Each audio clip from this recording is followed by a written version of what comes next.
Kashmora Tamil movie summary. Kashmora and his family are con artists who cheat people in the name of black magic and dark spirits.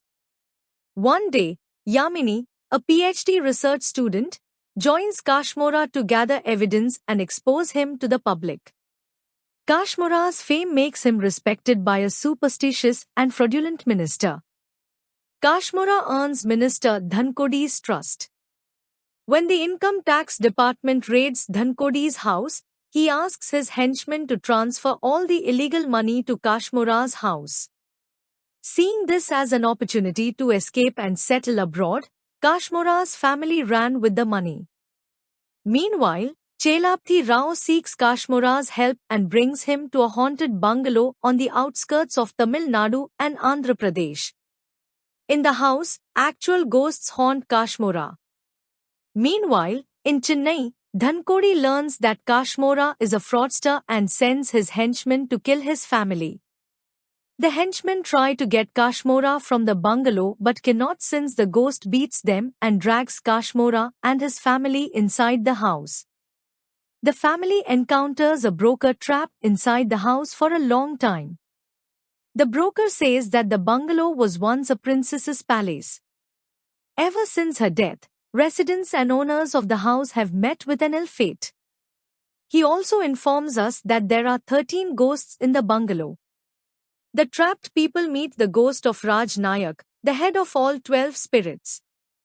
Raj Nayak asks Kashmora to help him and his subordinates reach the spiritual world. He then locks them in the castle. That night, a young girl in Kashmora's dream leads him to a closed door within the palace. As Kashmora wakes up, Yamini tells him that Chelapthi Rao, the man who led him here, died 75 years ago, and his spirit took Kashmora and Yamini here. Kashmora searches the castle and gets hold of an old book dating back 700 years, narrating about Raj Nayak. Past, Raj Nayak was a self-obsessed warlord and a womanizer. The king remained silent and did not interfere with Raj Nayak's growing atrocities because of his military prowess. One day, Princess Ratna Mahadevi elopes with her lover, the enemy kingdom's prince. The king announces that he will marry Ratna and give away half of his kingdom to the man who finds her. Raj Nayak kills the prince and forcibly brings Ratna back. He demands to be married to the princess and wants the other half of the kingdom to be a dowry. When opposed, he kills the crown prince and the king. Raj Nayak then marries Ratna and crowns himself king. However, Ratna has other plans. She and her friends seduce Raj Nayak and his subordinates. While Raj Nayak's subordinates are burned alive, Ratna beheads Raj Nayak. However, he kills her and her assistants before dying. Before breathing her last breath, Ratna places a curse on the 13 men, preventing them from reaching the spiritual world.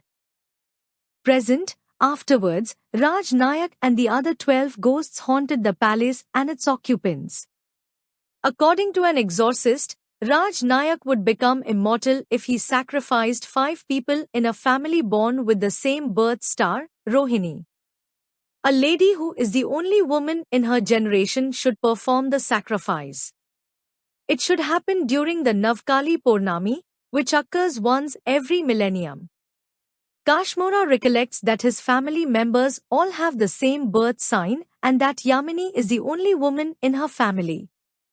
That night, Navkali Purnami occurs and Raj Nayak forces Kashmora and his family to the guillotine.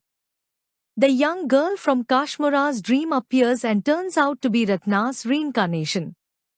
While Ratna and Raj Nayak fight each other, Kashmora fends off the subordinate ghosts with the help of a magical sword.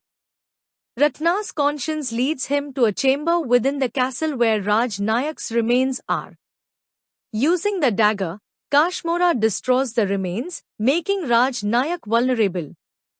Ratna destroys Raj Nayak's spirit, and it goes to the underworld.